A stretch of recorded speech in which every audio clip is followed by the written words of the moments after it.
He looked at his wife, holding their 3-day-old son, and sneered, "Get out! You're dead weight, and Tiffany is moving in tonight." He thought he was discarding a broke, exhausted woman who had nothing left to offer him. He thought he had won.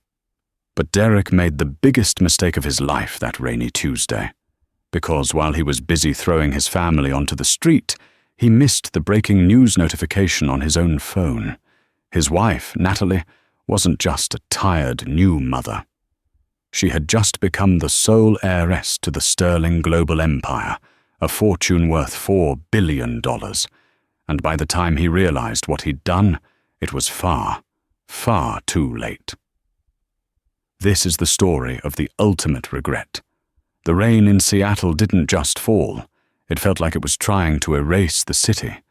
It hammered against the windows of the small, 2-bedroom apartment in Queen Anne that Natalie called home. Or at least, she thought she did. Natalie sat on the edge of the grey sofa, her body still aching in places she didn't know could ache. In her arms, wrapped in a blue knitted blanket, was Leo. He was only 72 hours old. His breathing was the only peaceful thing in the room. Across from her stood Derek. He was checking his watch, a Tag Heuer she had saved for 2 years to buy him for his promotion at Stratton Oakmont Logistics. He didn't look at her. He looked at the door. "Derek, please," Natalie whispered, her voice cracking. "I just got out of the hospital this morning. The doctor said I need bed rest. I don't understand what you're saying." Derek finally looked at her. His eyes, usually a warm hazel, were flat, cold, like dirty ice. "I'm saying it's over, Nat. It's been over for a long time. I was just waiting until the kid was out so we didn't have to deal with custody battles while you were pregnant. It's cleaner this way." "Cleaner?" Natalie clutched Leo tighter. "We're a family. You're his father. And that's why I'll send a check for $500 a month. Maybe," Derek scoffed, walking over to the sideboard and pouring himself a whiskey. "But I'm done with the dead weight. You haven't worked in 6 months. You're exhausted all the time. You're boring, Natalie. And frankly, looking at you right now, you're a mess." The front door opened. The sound of high heels clicking on the hardwood floor echoed like gunshots. Patricia, Derek's mother, walked in. She was wearing a trench coat that cost more than Natalie's car. Behind her was a younger woman with platinum blonde hair, holding a Louis Vuitton suitcase. Tiffany. Natalie knew Tiffany. She was the receptionist at Derek's firm. She was 22. "Oh, good. You're still sitting there," Patricia said, wrinkling her nose as she looked at Natalie. "Derek, I thought you said she'd be gone by 6. Tiffany needs to unpack. We have a dinner reservation at Canlis at 8. "She's leaving now, Mom," Derek said, grabbing a black garbage bag from the kitchen counter. He tossed it at Natalie's feet. "I packed your clothes. The essentials. You can come back for the rest of your junk when I'm at work next week. But I want your key. Now." Natalie stared at the bag, then at Tiffany, who was smirking, inspecting her fingernails. "You're kicking me out?" Natalie's voice rose, trembling with a mix of postpartum hormones and pure, white-hot shock. For her, "Derek, I have nowhere to go. My parents are dead. I have no savings because I put it all into your car payments." "Not my problem," Derek snapped. He stepped forward, looming over her. "This is my apartment. My name is on the lease. You're a guest who has overstayed her welcome. Now give me the key, or I call the cops and have you removed for trespassing." Tiffany giggled. "Don't be difficult, sweetie. It's embarrassing." Patricia stepped forward, her face twisting into a cruel sneer. "Look at it this way, Natalie. You were never good enough for the Bishops. We come from a good line. You? You're an orphan from nowhere. A barista Derek took pity on. Go find a shelter. I hear they have soup." The cruelty was so sharp it felt physical. Natalie looked down at Leo. He stirred, letting out a soft whimper. She realized then that if she stayed, if she begged, she would lose the last shred of dignity she had, and she would be raising her son around monsters. With shaking hands, she reached into her diaper bag, pulled out her keyring, and dropped it on the floor. "You will regret this," Natalie said. It wasn't a scream, it was a statement of fact. Derek laughed, a loud, barking laugh.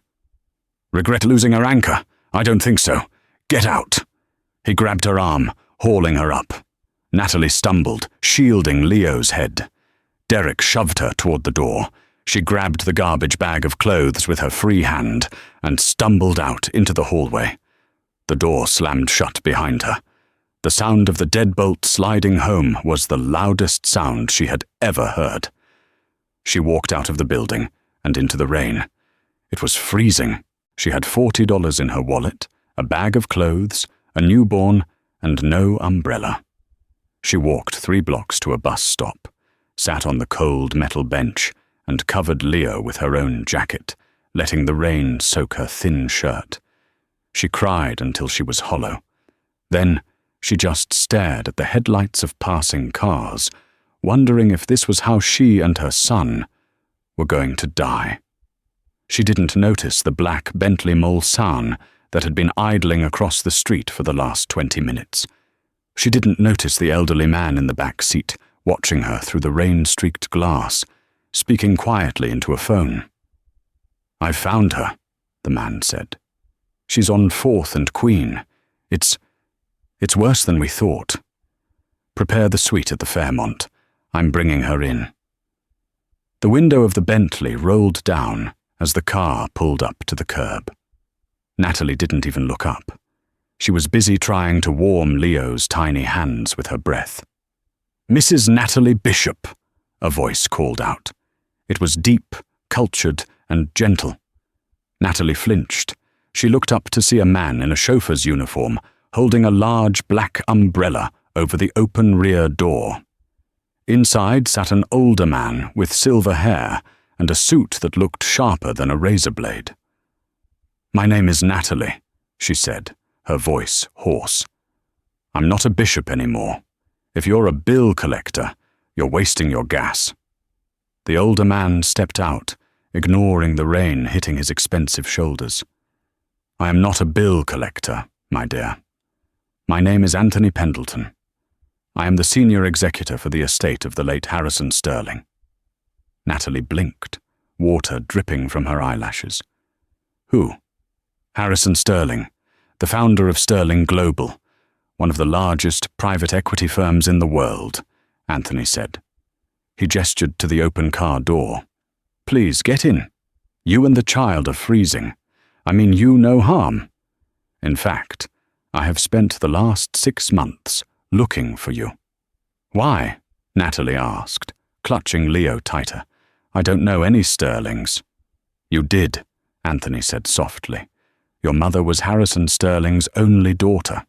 She ran away 30 years ago to marry a musician he disapproved of. She changed her name to hide from him. Harrison spent the last decade of his life regretting his pride. He tried to find her, but he found the obituary instead. He didn't know about you until 3 weeks before he passed." Natalie felt the world spin. Her mother, a quiet woman who worked in a bakery and died of cancer when Natalie was 18, was an heiress. It sounded like a cruel joke. "I don't believe you," she whispered.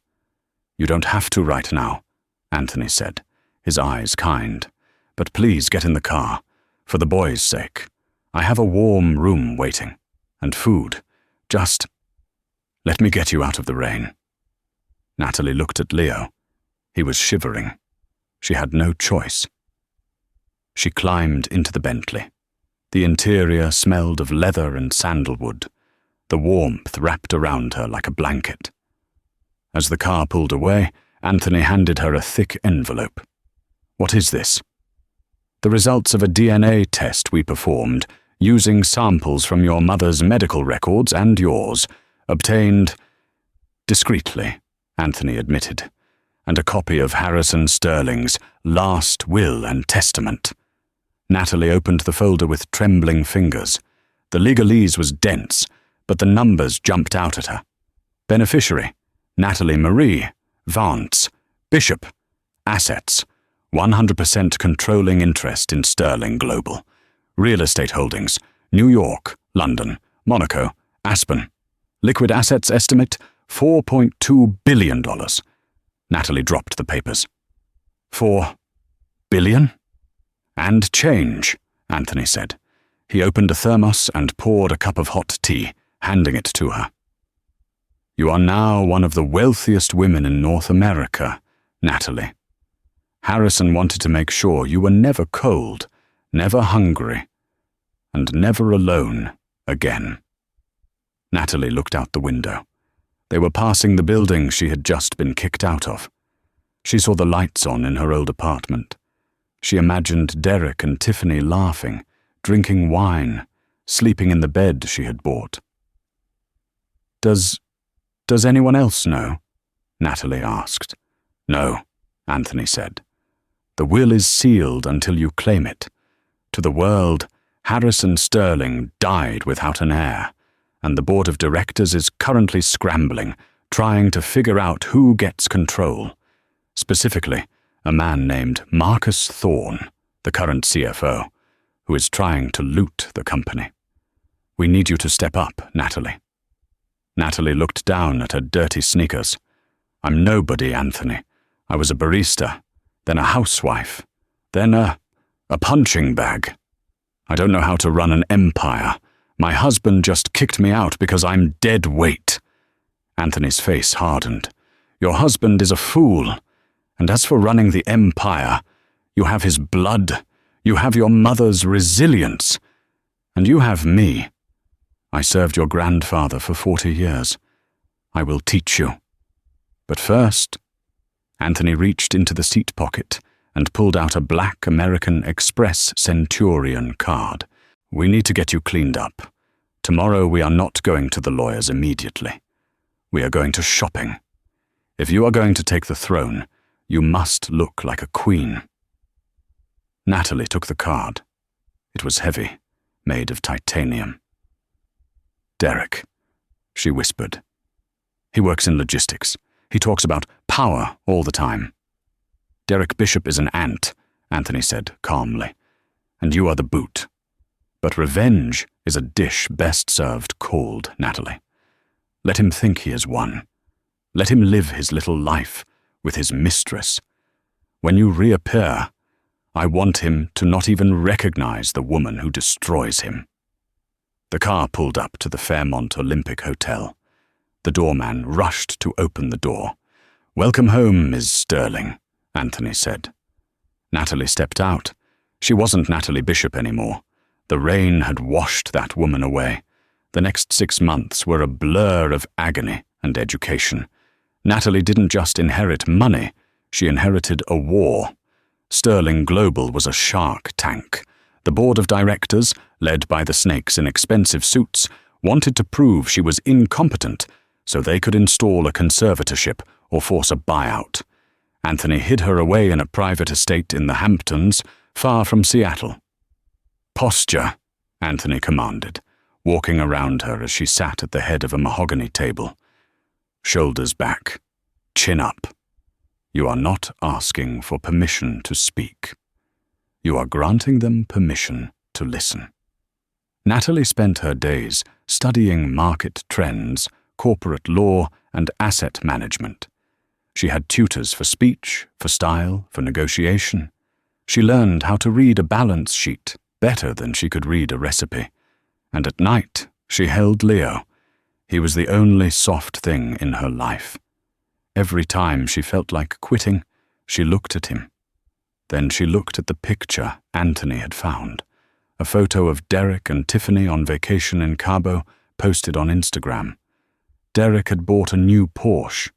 He was spending her money, the money he saved by kicking her out. He hadn't sent a single check.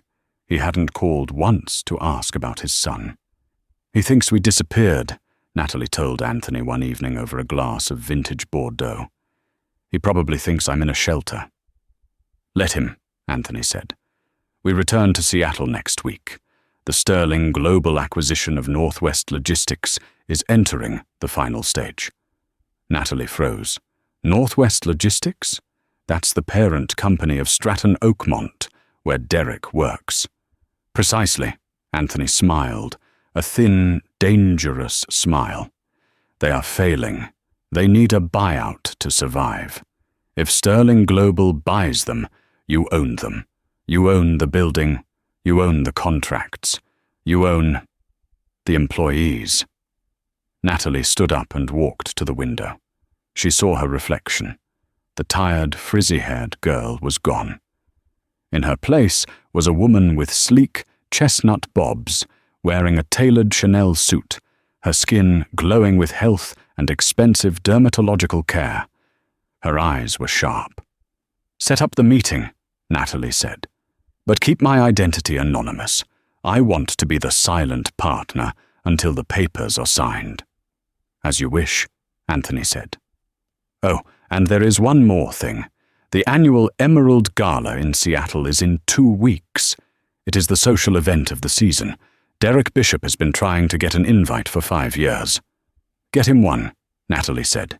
"Get him a VIP table, front and center." Anthony raised an eyebrow. "And you?" "I'll be the keynote speaker." She smiled. "It's time for his wife to come home."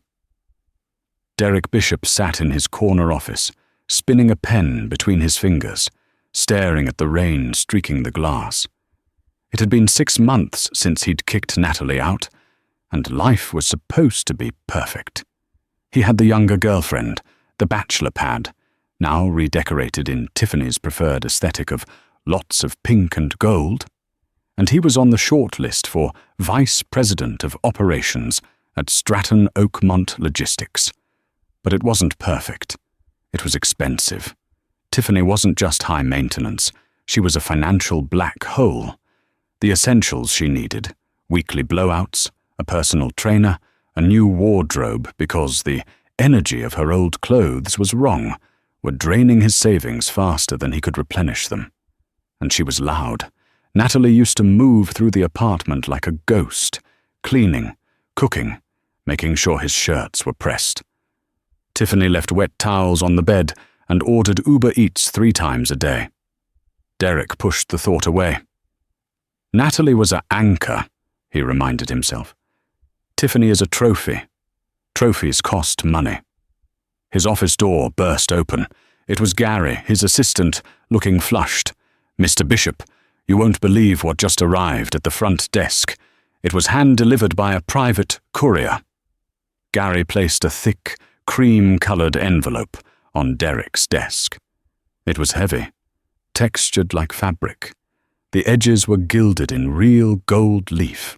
To Mr. Derek Bishop and guest. Derek frowned. He picked it up, sliding a silver letter opener under the wax seal, a crest he didn't recognize, an eagle clutching a diamond. He pulled out the card. "The Board of Directors of Sterling Global cordially invites you to the annual Emerald Gala, celebrating the acquisition of Northwest Logistics. Keynote speaker, the chairwoman of the board. Saturday, the 12th of November, 7 p.m. Fairmont Olympic Hotel, Grand Ballroom, black tie." Derek's jaw dropped. The Emerald Gala. It was the most exclusive event in the Pacific Northwest. Tech billionaires, old money families, senators, people who wouldn't be caught dead talking to a logistics manager usually attended. Tickets were $10,000 a plate, if you could even buy them. This was a VIP invitation. "Sterling Global," Derek muttered. "They're the private equity firm rumors say is buying us out." "It's confirmed then," Gary said, vibrating with excitement. "And if you got an invite, boss, that means you're safe. They only invite the people they plan to keep. Henderson didn't even get one." A slow, smug grin spread across Derek's face. He leaned back in his leather chair. Of course, they had looked at the numbers. They saw that Derek Bishop was the engine running this branch. While Henderson was sweating about layoffs, the new owners were rolling out the red carpet for Derek. "Cancel my afternoon meetings, Gary," Derek said, standing up and buttoning his suit jacket. "I need to go to Nordstrom. If I'm dining with billionaires, I can't wear an off-the-rack suit. And call Tiffany. Tell her to find a dress. A good one. Tell her the budget is $5,000. He winced as he said the number, but he had to look the part. This was his ticket to the big leagues. That night, the apartment smelled of burnt hair and expensive perfume. Tiffany was screaming at the television. "I can't believe the Kardashians are wearing vintage again. It makes it so hard to find fresh looks." She turned as Derek walked in. "Babe, did you mean it? $5,000 for a dress?" "Yes," Derek said, loosening his tie. "But listen to me, Tiff. This is serious. This isn't a club night. This is the Emerald Gala. We are going to be in a room with the most powerful people in the country. You need to look elegant, classy. No neon, no sequins that blind people." Tiffany rolled her eyes, scrolling through her phone. "I know how to dress, Derek. God, you sound like your mother." "My mother is coming too," Derek added. "I got a +2 upgrade on the digital RSVP. I figure having the family matriarch there makes me look more established. Family man image." "Great," Tiffany muttered. "Double the judgment. Just behave," Derek snapped, his patience fraying. "If this goes well, I become VP. That means a salary bump. That means we can actually afford the lease on the Porsche." Tiffany perked up. "And a ring?" Derek paused. He hadn't thought about marrying her. Honestly, 6 months in, he was already tired, but he needed her arm candy factor for the gala. "Let's get through Saturday first," he lied. Saturday arrived with a torrential downpour, classic Seattle weather. But inside the limousine Derek had hired, another expense on the maxed-out credit card. It was dry and quiet. Derek wore a bespoke midnight blue tuxedo that cost $3,500. He felt like James Bond. Next to him, Patricia was wearing her pearls and a stiff expression. "I hope this sterling group knows what they're doing," Patricia sniffed. "Buying a logistics company in this economy? Risky. But at least they recognized your talent, Derek. It's about time someone did." "They know quality, Mom," Derek said, checking his reflection in the window. Tiffany sat across from them. She had ignored Derek's advice. Her dress was a bright crimson, low-cut, with a slit that went up to her hip. It screamed new money, or rather, no money trying to look like money. But she looked stunning in a trashy sort of way, and Derek decided it would have to do. "Who is the keynote speaker?" Tiffany asked, popping a piece of gum. "The chairwoman?" "Probably some old battle axe in a pantsuit," Derek laughed. "Doesn't matter. We just need to shake hands, smile, and make sure they know I'm the guy to run the Seattle division." The limo pulled up to the Fairmont. The paparazzi were flashing bulbs like lightning. Red carpet. Valet. Security checks that looked more like the Secret Service. Derek stepped out, offering his arm to his mother and Tiffany. He puffed out his chest. He belonged here. He had shed the dead weight of his depressing ex-wife and his screaming infant son. And now he was walking into the pantheon of the gods. He didn't see Anthony Pendleton standing by the entrance, checking names on an iPad. Anthony looked up, saw Derek, and tapped his earpiece. "The target is in the building," Anthony whispered. "I repeat, the rat is in the trap." The grand ballroom was transformed. It didn't look like a hotel. It looked like a forest made of crystal and velvet. Emerald green drapes hung from the ceiling. Chandeliers dripped with real gems, and the centerpieces were massive arrangements of white orchids that probably cost more than Derek's car. A string quartet was playing a haunting version of Vivaldi in the corner. Waiters in white gloves moved silently with trays of champagne and caviar blinis. Derek took a glass of champagne, his eyes scanning the room. He recognized faces from Forbes magazine. There was the CEO of Amazon. There was a senator. "Keep it together," he whispered to Tiffany, who was gaping at a woman wearing a diamond necklace the size of a snake. "Mr. Bishop?" Derek turned. A server bowed slightly. "Your table is right this way. Table 1, right in front of the stage." Derek smirked at his mother. "Table 1, top tier." They sat down. The table was set with gold cutlery. The name cards were handwritten in calligraphy. As they settled in, the lights dimmed. A hush fell over the room. A spotlight hit the stage. A man walked out. It was Anthony Pendleton, though Derek didn't know him. Anthony stood at the podium, looking regal and severe. "Ladies and gentlemen," Anthony's voice boomed, amplified by the state-of-the-art sound system. "Welcome to the Emerald Gala. Tonight is a night of new beginnings. As you know, Sterling Global has been aggressive in the market this year. We have acquired 4 major entities, including Northwest Logistics." Derek clapped loudly, nudging Tiffany to do the same. "But," Anthony continued, his voice dropping an octave, "Sterling Global has also gone through a transformation internally. For months, the identity of our majority shareholder and new chairwoman has been a closely guarded secret. Tonight, she steps out of the shadows to lead us." The room buzzed with whispers. Who was it? A European heiress? A tech mogul? "She is a woman who understands the value of loyalty," Anthony said, "because she has seen the cost of betrayal. She understands the value of family, because she has had to fight to protect hers. Please welcome the chairwoman of Sterling Global, Ms. Natalie Sterling." The heavy velvet curtains parted. Derek froze. His champagne glass tilted in his hand, spilling cold liquid onto his expensive trousers. He didn't feel it. Natalie? No, it couldn't be. The name was a coincidence. His Natalie was a mousy, exhausted woman who wore oversized sweatshirts and smelled like baby formula. A woman stepped into the spotlight. She was breathtaking. She wore a gown of deep emerald green silk that clung to her body like liquid metal. It was backless, elegant, and radiated power. Her hair was cut into a sharp, chic bob that framed a face of porcelain perfection. Diamonds glittered at her throat and ears, sterling diamonds. But it was the eyes.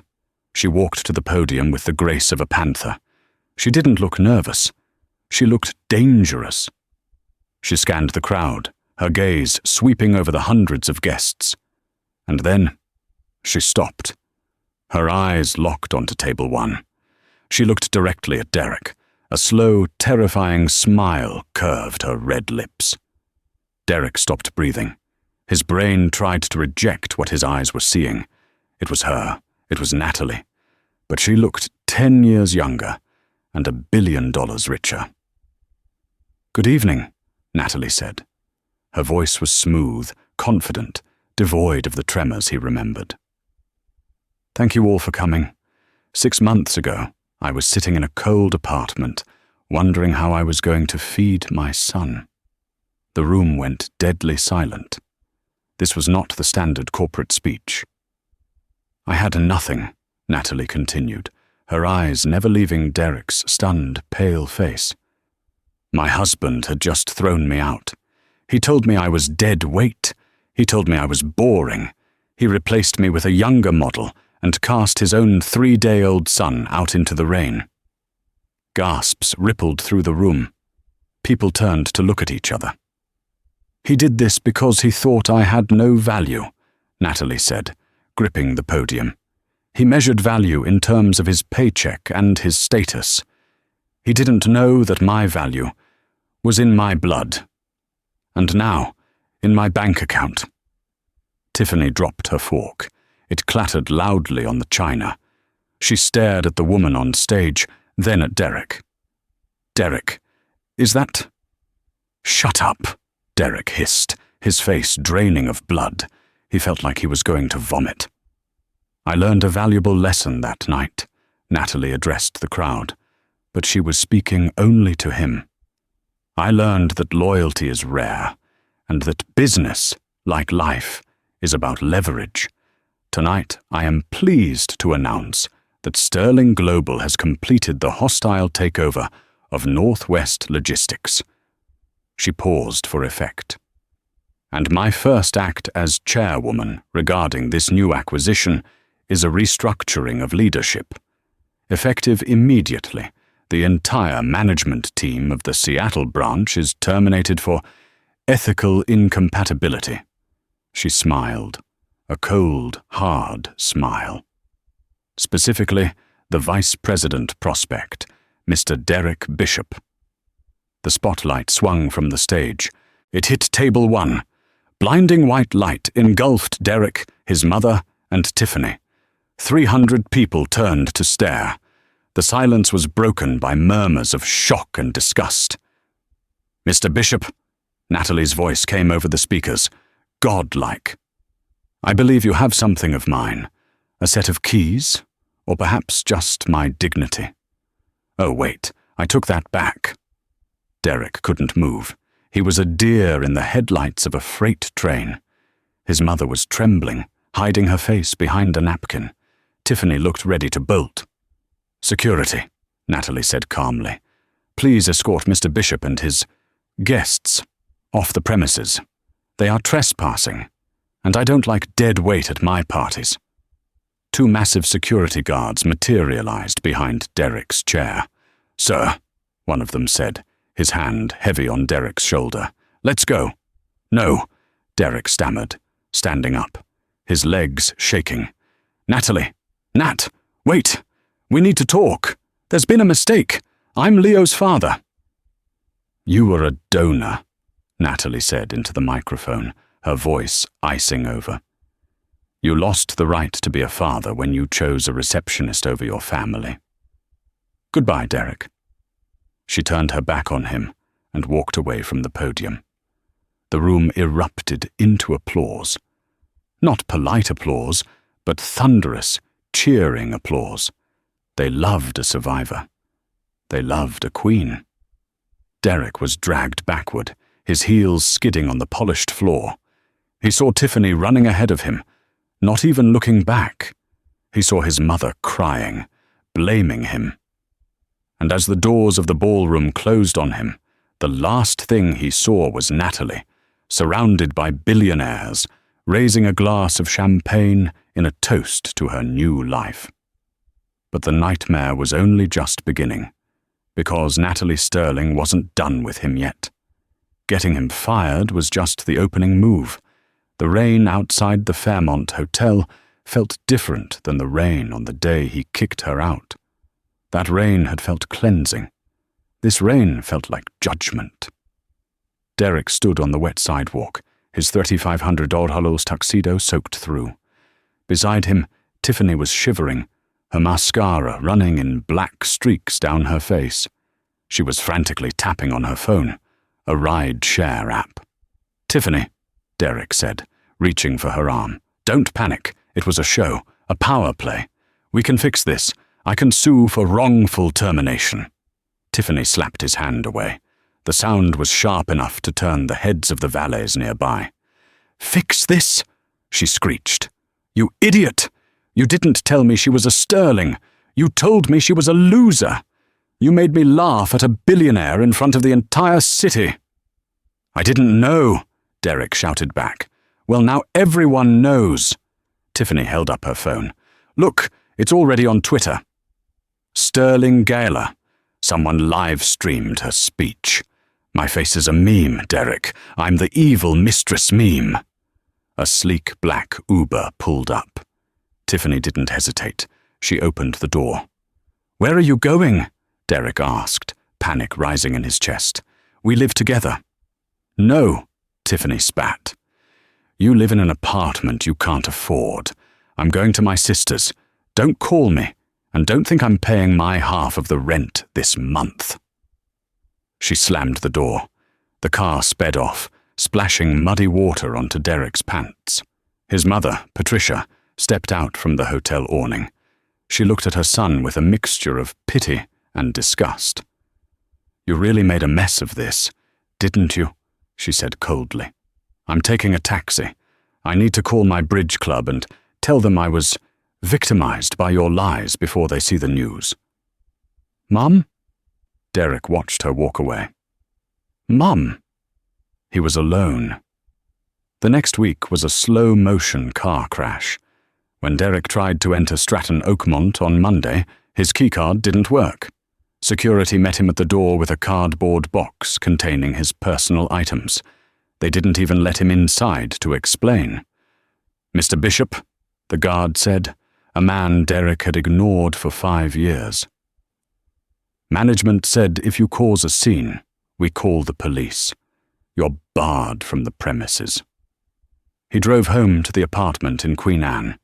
There was an eviction notice taped to the door. Apparently, Tiffany hadn't paid her share of the rent for the last 2 months, and Derek, distracted by the gala preparations, had missed the notices. He sat on the floor of the empty living room, the pink and gold cushions mocking him. He had $400 in his checking account. His credit cards were maxed out. But then a thought occurred to him. A dark, greedy thought that bloomed like mold. "We're still married."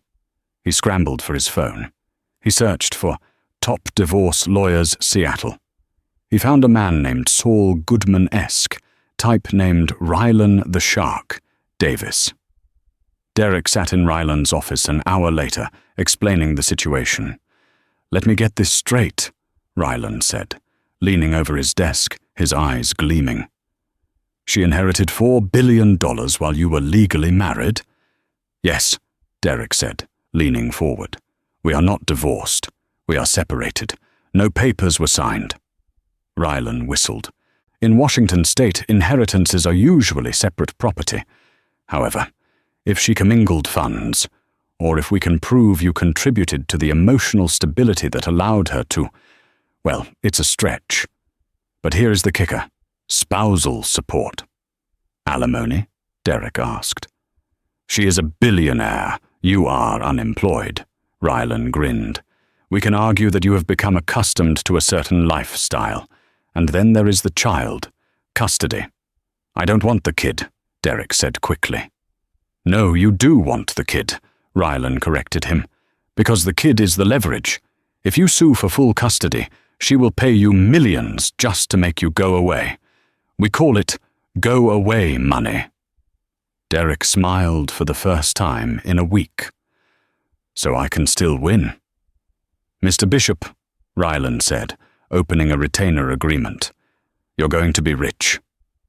Derek signed the paper. He didn't have the money for the retainer, but he put it on his last emergency credit card.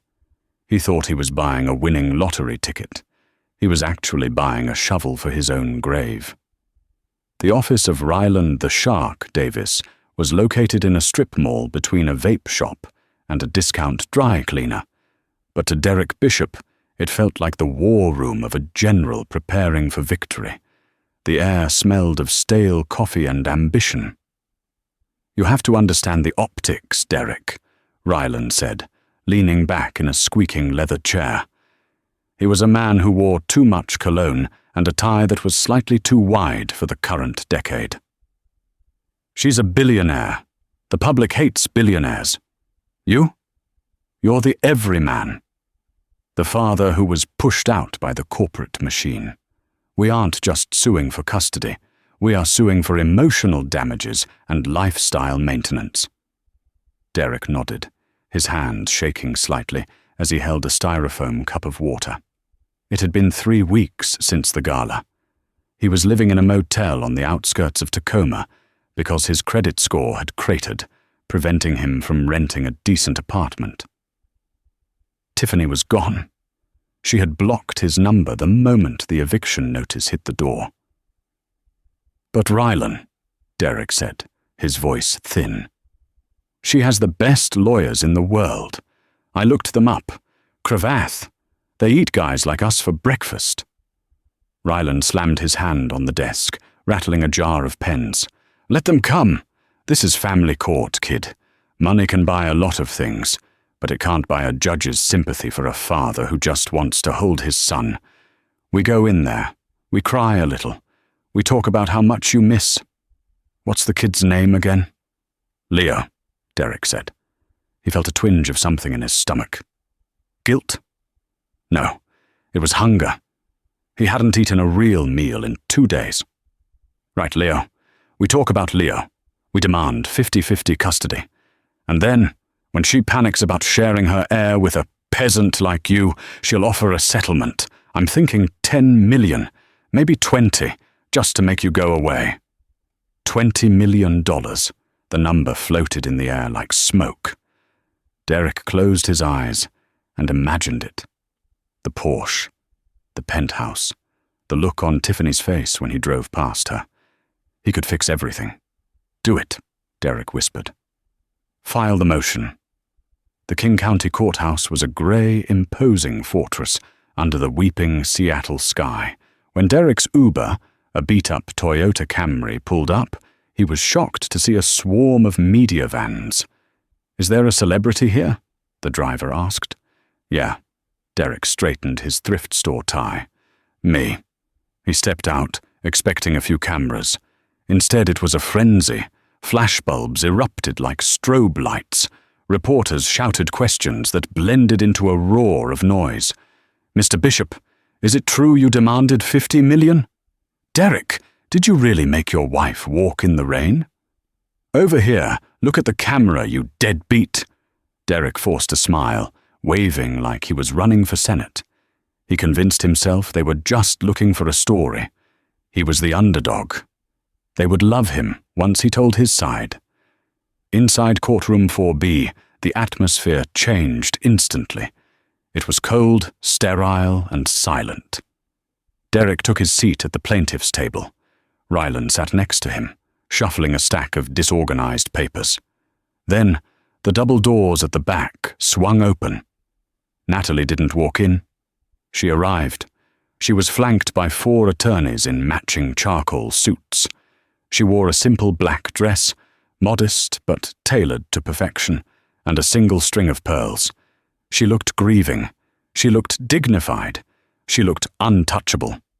She didn't even glance at Derek. All rise, the bailiff bellowed. The Honourable Judge Margaret Sterling presiding. Derek froze.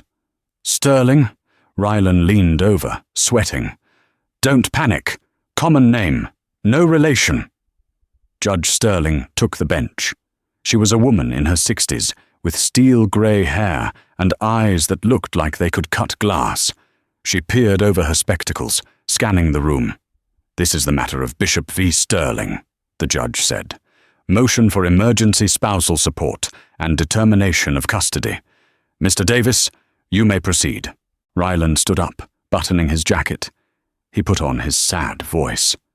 Your Honour, we are here today to rectify a grave injustice. My client, a hard-working man, was discarded by his wife the moment she came into a fortune. She has used her billions to alienate him from his infant son, Leo. Derek is a broken man. He sleeps in a motel. He has no job. All he wants is to provide for his child, but he cannot do that without the financial support he is entitled to as a legal spouse.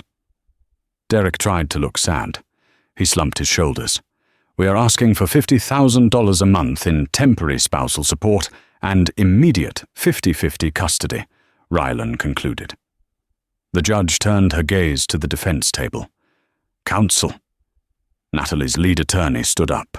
Her name was Ms. Halloway. She was tall, sharp, and terrifyingly calm. Your Honour, Ms. Halloway said, her voice clear as a bell. We do not intend to make opening speeches. We intend to present facts. We move to dismiss the plaintiff's demands on the grounds of abandonment, cruelty, and unfitness, and we have the receipts. Call your first witness, the judge said. We call Mr. Derek Bishop to the stand. Derek's heart hammered against his ribs.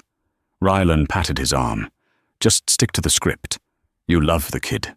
You miss the kid. Derek walked to the witness stand and swore on the Bible. He sat down, adjusting the microphone. Miss Halloway walked toward him, holding a tablet. Mr. Bishop, she began pleasantly, you claim you want custody of Leo because you love him. Is that correct? Yes, Derek said. He's my son. A father needs his son. I see. And can you tell the court the date of Leo's birth? Derek paused. He knew it was November, or was it late October? The days had blurred. November 2nd? November 4th, Halloway corrected, but close enough. Now, Mr. Bishop, on the night of November 7th, 3 days after your son was born, where were you? I was at home, Derek said. And where was your wife and newborn son? They left, Derek said. We had an argument. She decided to leave. She decided. Halloway raised an eyebrow. With no car? In a storm? 3 days postpartum? It was a mutual breakup, Derek lied, sweat prickling his hairline. Your Honor, permission to play Exhibit A, Halloway said. The large screen on the wall flickered to life. It was the security footage from the apartment hallway. The audio was crystal clear. Crack. The sound of the door hitting the wall. Thud. The sound of the garbage bag hitting Natalie's legs. Voice. Get out! You're dead weight. Tiffany is moving in tonight. The courtroom was deadly silent. Derek watched himself on screen, looming over a woman who looked like she was about to collapse. He saw himself sneer. The video ended. Mr. Bishop, Halloway said, her voice dropping an octave. Is deadweight your pet name for your son? No, Derek stammered. I was angry. It was heat of the moment. Heat of the moment, Halloway repeated. Let's look at the cooling down period then. Exhibit B. The screen changed. It showed a bank statement from Derek's joint account. On November 8th, the morning after you kicked your family out, you spent $40,200. Can you tell the court what this charge to exotic escapes travel was for? Derek's mouth went dry. I don't recall. It was 2 tickets to Cabo San Lucas, Halloway said. First class, for Mr. Derek Bishop and Ms. Tiffany St. Clair. Tell me, Mr. Bishop, was there a seat booked for Leo? No, Derek whispered. So less than 12 hours after abandoning your child, you were planning a vacation with your mistress.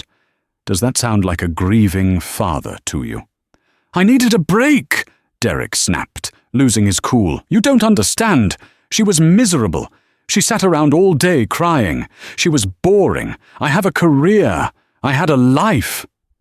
The outburst echoed in the room.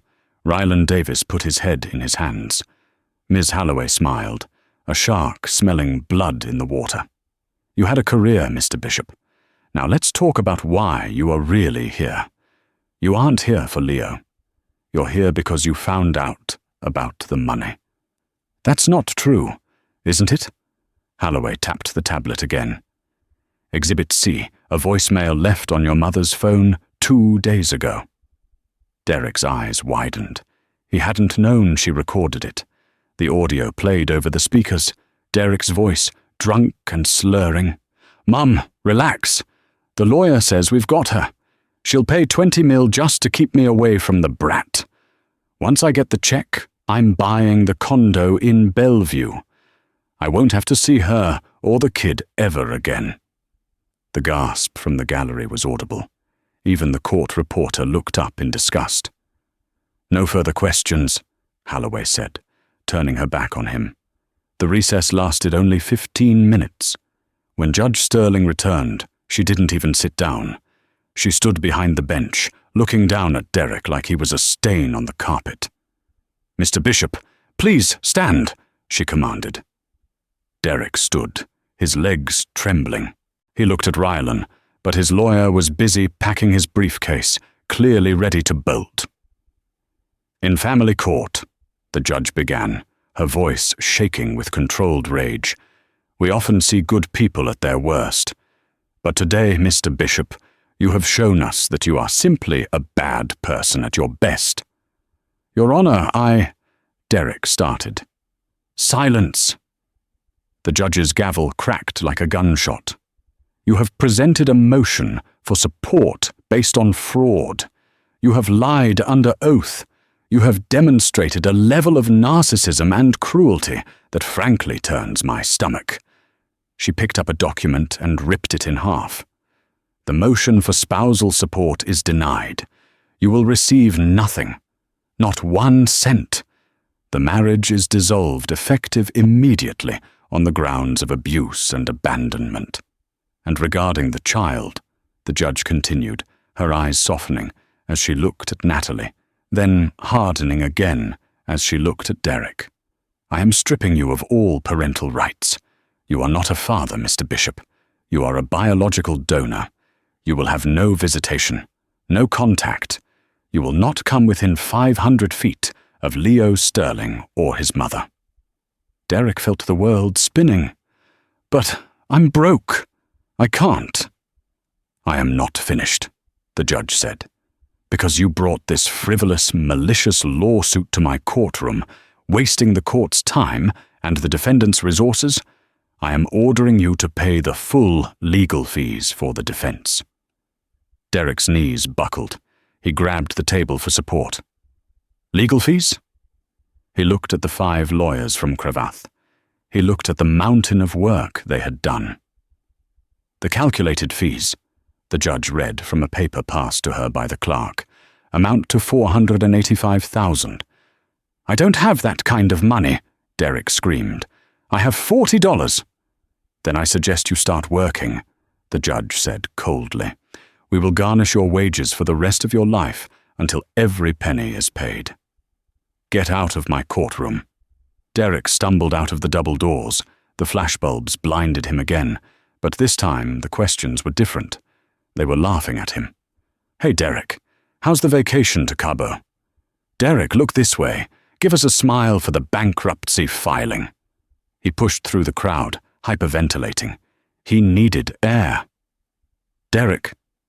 The voice stopped him. He turned. Natalie was standing near the elevator. The lawyers were gone. It was just her and Anthony. She looked at him with an expression he didn't recognize. It wasn't hate. It wasn't anger. It was indifference. She looked at him the way one looks at a stranger on the bus. "Nat," Derek choked out, tears finally spilling down his face. "Nat, please. I'm ruined. They're going to take everything. I'll be in debt forever. Have mercy, please, for the sake of what we had." Natalie took a step closer. The scent of her perfume, jasmine and rain, hit him. It was the only familiar thing left. "Mercy?" she asked softly. "Did you have mercy when I begged you in the hallway? Did you have mercy when Leo was shivering in the cold? I made a mistake." "No, Derek. You made a choice," she said. "You bet against me. You bet that I was nothing without you. And you lost." She pressed the elevator button. The doors slid open. "I won't garnish all your wages," she said, stepping inside. Derek looked up, a glimmer of hope in his eyes. "You won't?" "No," she said, as the doors began to close. "I'll leave you enough to buy a bus pass. Someone has to pour the coffee in this city." The doors shut. 2 years later, the morning rush at Bean and Brew on 3rd Avenue was brutal. The line of customers wrapped around the block. The espresso machine was hissing, the steam wand was screaming, and the manager was shouting orders. "2 pumpkin lattes, 1 Americano. Bishop, move it! You're slowing down the line!" Derek Bishop wiped the sweat from his forehead with the back of his hand.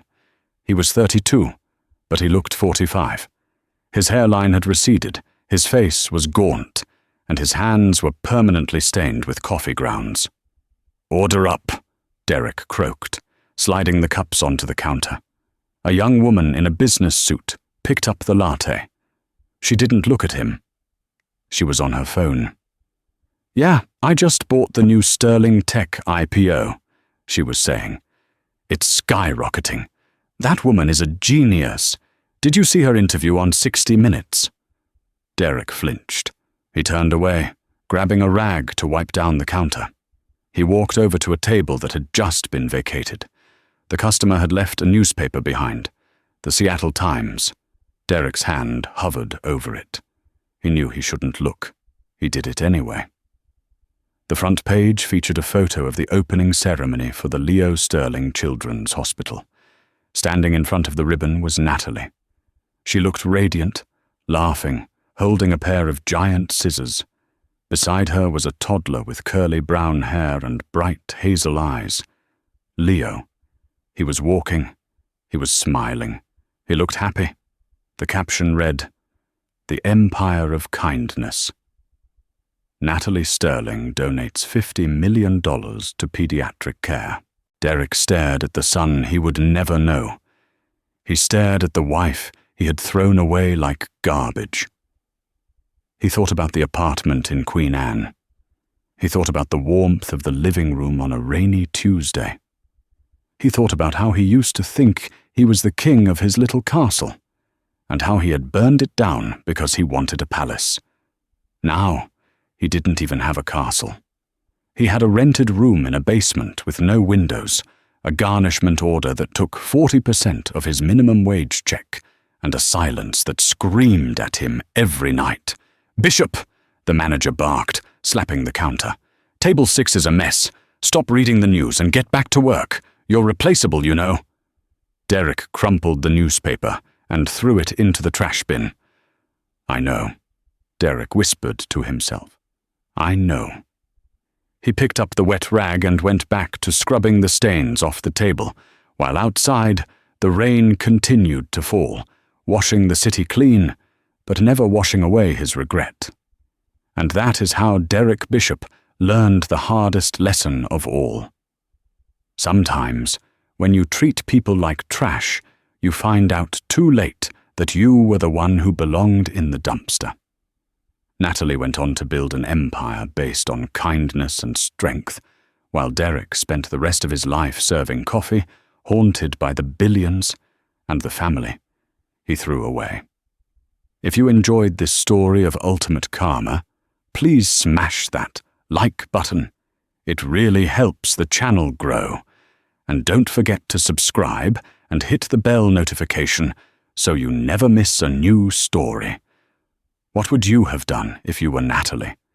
Would you have forgiven him? Let me know in the comments below. Thanks for watching, and see you in the next video.